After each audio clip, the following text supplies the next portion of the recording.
everyone to session 3A, Communicating Science, the Future of Science, Education, and Faith. Okay, my name is Lynn. I'll be your moderator, and we have 3 great talks coming up, and the first one is by Carl Fictorie. So, Carl, take it away. All right. Very good. Thank you, and welcome, everyone. My name is Carl Fictorie, and I come to you from Dordt University in Northwest Iowa. And I want to talk to you today about a fellow chemist of mine. I teach chemistry at Dordt, and Peter Atkins is also a chemist. In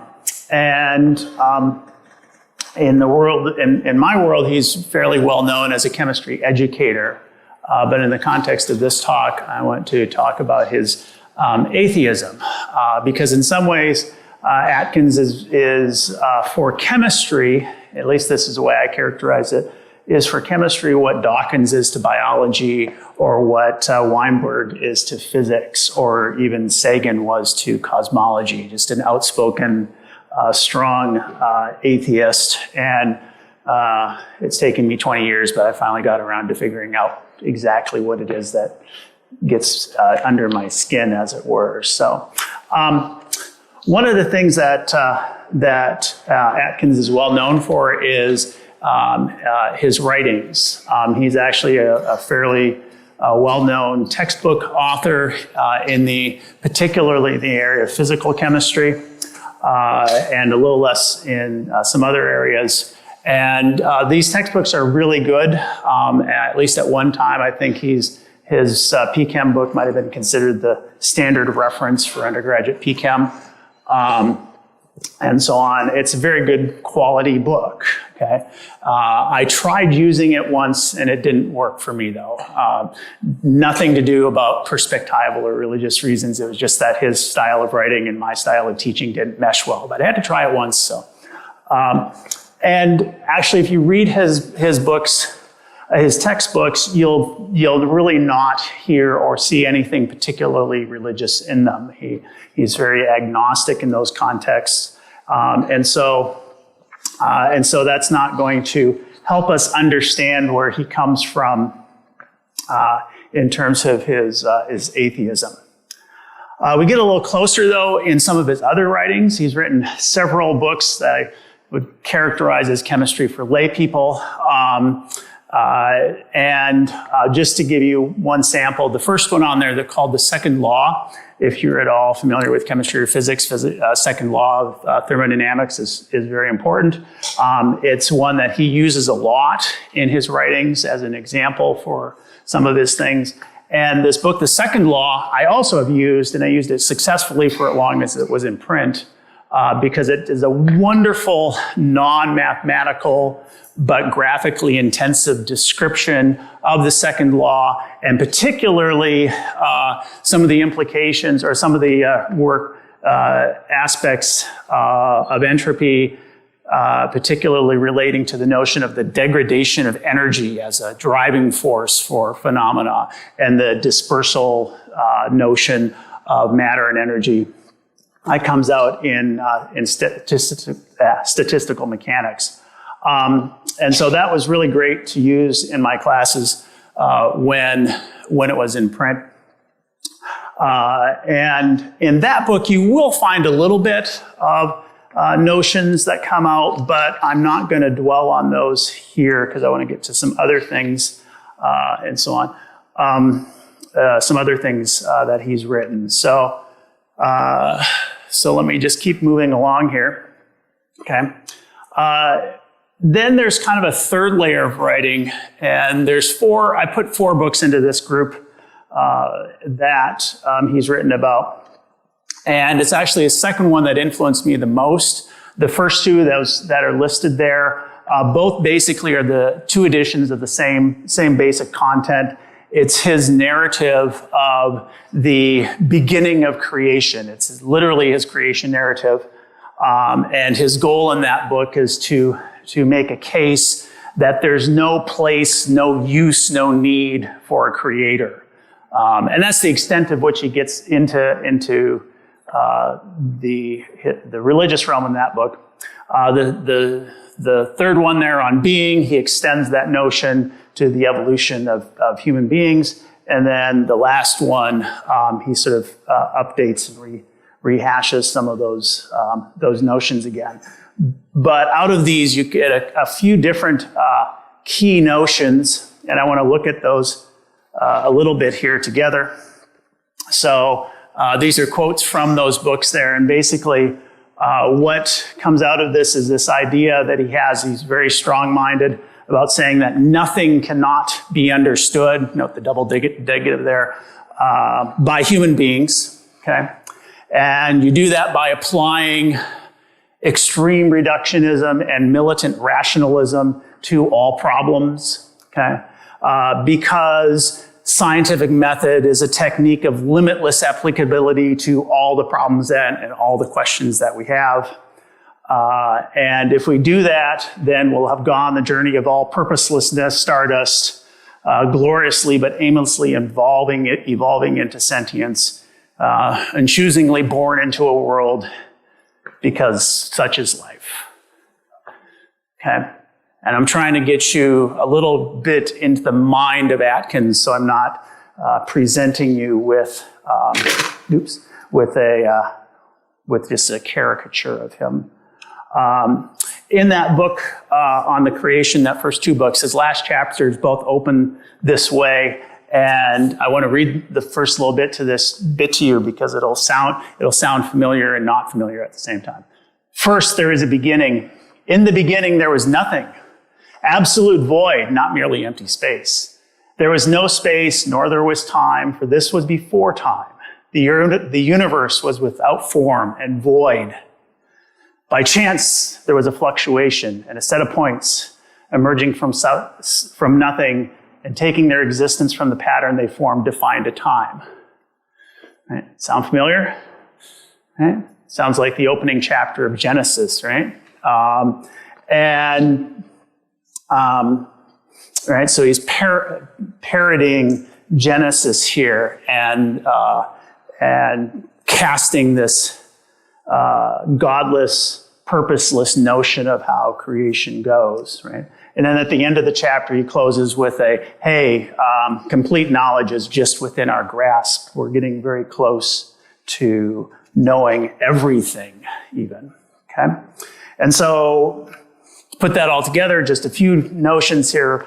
Atkins is clearly a naturalist and so on. And it's not my purpose in this talk to critique these items directly, okay? Like I said, I'm just trying to present a bit of where Atkins is coming from so that you can understand where I'm pushing on and so on. So, and actually to this point, he hasn't talked a lot about religion per se in these writings, specifically critiques of religion in particular, and it's more just his positive affirmation of how atheism makes sense in terms of understanding how the world exists. Okay? So to find out more about religion, you have to go to a few other sources, and it's actually in a handful of papers that he's written, and I want to take a look at each one of those, or I'll take a look at a few things that you find in those papers to see what he thinks about religion. Okay? And so, religion is based on sentiment, okay? Whereas science relies on experiment. That's a contrast that comes up repeatedly in his writings, okay? To assert that God did it is no more than an admission of ignorance, right? A God of the gaps kind of mentality, okay? And then believers hold the view, here I have to presume, not being familiar with the experience. That's going to come back to us later. He doesn't know what believers, or he doesn't know how believers believe because he's never experienced that. And then he critiques them for saying the certain evidence that they have cannot be conveyed at second hand, right? We can't talk about the core of our belief. Yet all we have to do is look around the room and look around this conference to hear all sorts of examples of that. So it's interesting there. Okay. And then repeatedly, he emphasizes the lack of purpose in the universe. It becomes a refrain that comes up over and over. And then speaking a little bit more, right? But he does say this about people, right? So after hailing and emphasizing the ability of human beings to understand creation or understand nature, okay? He says, although we can still make errors, we can hallucinate, and some of that leads to failures such as religious fervor, right? So religion is a hallucination in one reading of Atkins. And then he does get a little snarky in places, if this hasn't sounded snarky enough. Theologians, incidentally, have contributed nothing, right? While poetry titillates and theology obfuscates, it's science that liberates, right? And then he says religion closes off any real inquiry because religious doctrines teach that we are just too puny to do anything grand. So his picture of religion, right, broadly speaking, is not very friendly to it at all. Okay? So, to summarize a little bit differently, God's complex, whereas nature is simple. You don't need God if we have a physical explanation. Okay. Religion is not scientific because it doesn't use evidence, just authority, assertion, tradition, that kind of thing. Its appeal to personal testimony is problematic because that's, again, not good empirical science and so on. And it hides behind a whole litany of things that he finds troubling. Okay. So that's his picture of religion. And what I want to do with that is to sort of focus on one aspect of it that I think is really fundamental and will lead towards the comparison I want to make. Okay.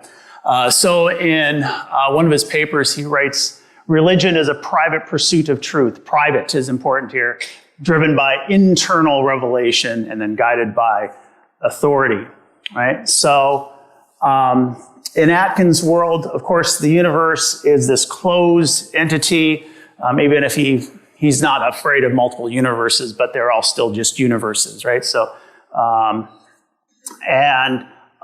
so there's no room for something beyond any sort of physical universe. And the scientific method is our only grounds for any real knowledge.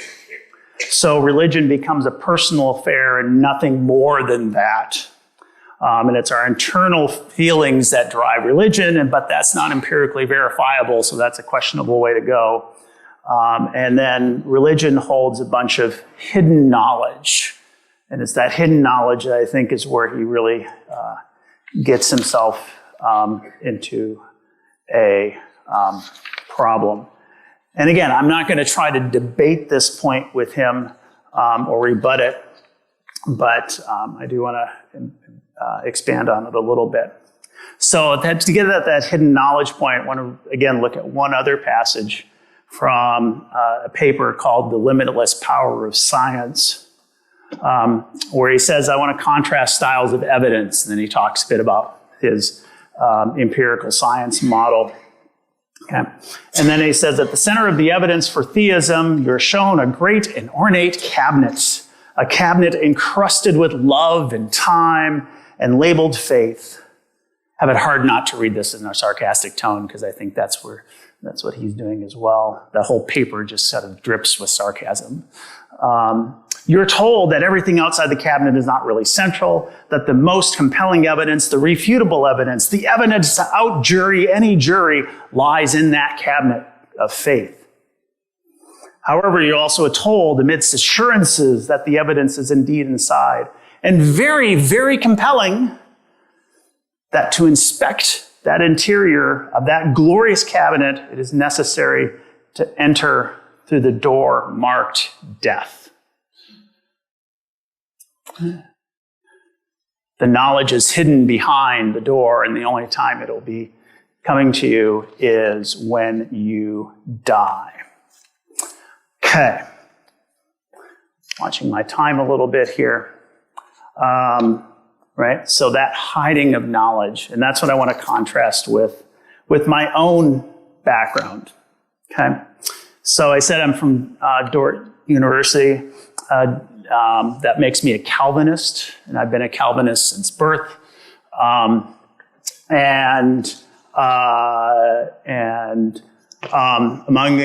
the things in Calvinism is a strong emphasis on creeds and confessions. And so this is a little snippet out of one of those called the Belgic Confession. And it talks about how man is sinful, how he separates himself from God, and that he's subject to two kinds of death, a spiritual death and a physical death. And Atkins can't separate those two, the spiritual death from the physical death, because he doesn't believe in a spiritual realm at all. Okay? And that leads to us living in darkness. Moving along, a little more recent than Calvin, I also am a fan of a person by the name of Abraham Kuyper, who's a late 19th century, early 20th century Dutch theologian who is very difficult to quote easily because he writes in very long and obtuse sentences. But nonetheless, he introduces in a lecture on Calvinism and science in a book called the Lectures on Calvinism, or the Stone Lectures. He contrasts two different mindsets. A normal mindset, which says that the world basically comes to be through evolution, and an abnormal mindset, which says the world has had a disturbance which took place. And he calls that distinction between those two different mindsets and the principal antithesis, the principal dichotomy or contrast between two different points of view. Okay? And to get straight to the point, Atkins is a normalist in this model. Okay? He doesn't think that there's anything else he has to worry about than natural data, and he doesn't rest until he finds an identical interpretation of all phenomena, right? The grand theory of everything, right? And I think that actually describes Atkins quite well. I, on the other hand, am an abnormalist, that man is independent of creation in certain ways. Of course, we are created, okay? But most importantly, that we are sinful, and that has created a gulf and a destruction of our original nature, okay? And the point being that we have two scientific systems that we deal with, two different paradigms. And so if I use the notion of paradigm, the notion of paradigm, we have two really incommensurate paradigms that we have to function with. And if you know things about paradigms, you know that often they have a hard time communicating with each other. Moving a little bit further forward, I've appreciated the work of somebody. Oops, there we go. Sorry, I think I got off on one slide. Okay, by the work of the philosopher Alvin Plantinga, who borrows again from John Calvin and unpacks something called the sensus divinitatis, which is basically a notion that all of us are created with an idea of who God is. I really appreciated this because as I read this a few years ago for the first time, I'm like, this is my own testimony. When I was in college and I thought about the grandeur of creation and the vastness of the universe and so on, I could not believe in God. And then so learning about this approach to understanding our relationship to belief was very helpful to me. And basically what Plantinga unpacks in a much more comprehensive and elegant fashion than I'm going to be able to do here is the idea that it is possible to believe in God without a argument from evidence in the traditional sense of that language. Okay? That just inherent, there is a God, is an entirely rational and believable thing to do. Okay.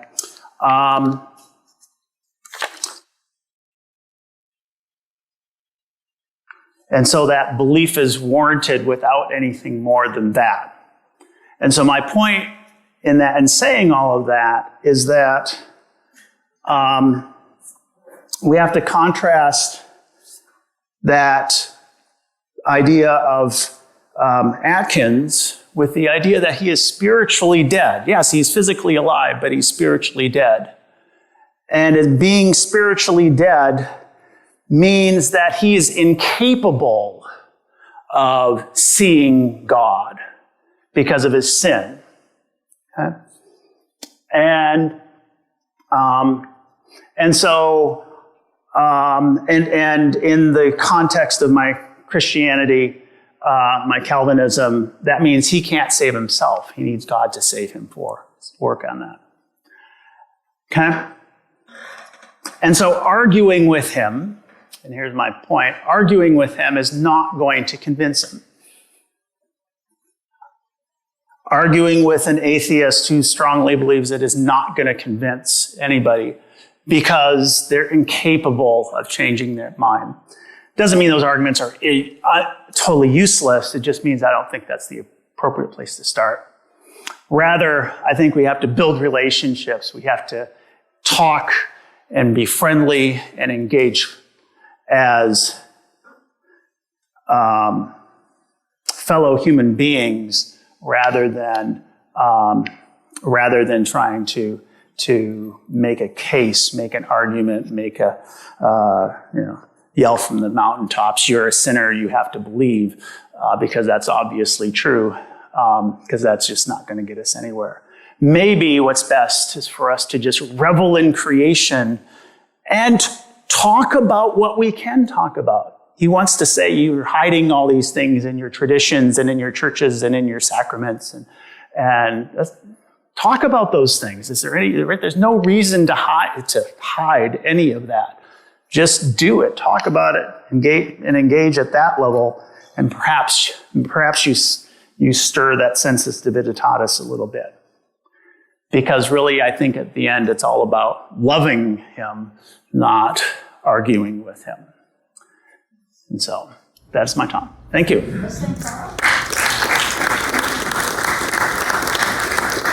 I wonder if you ever saw Peter Atkins' debate stage with John Lennox.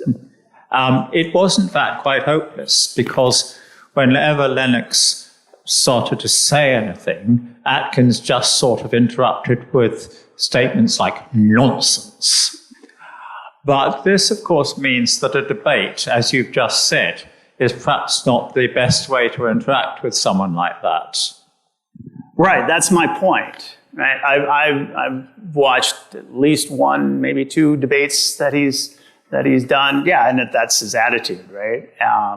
And so, yeah, my whole point is to say you're not going to convince somebody. And there's any number of such debates that are out there, even beyond Atkins, right?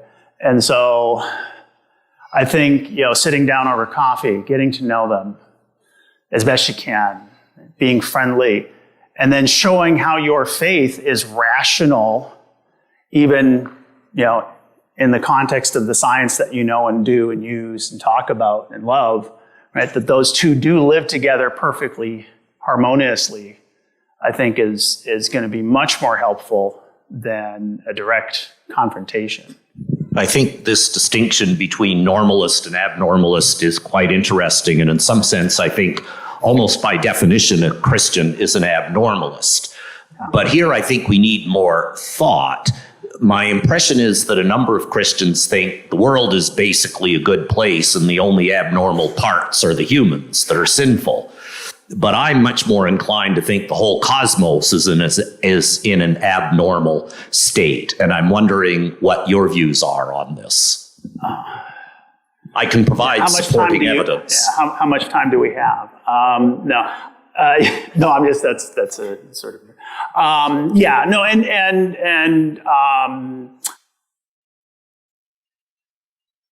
so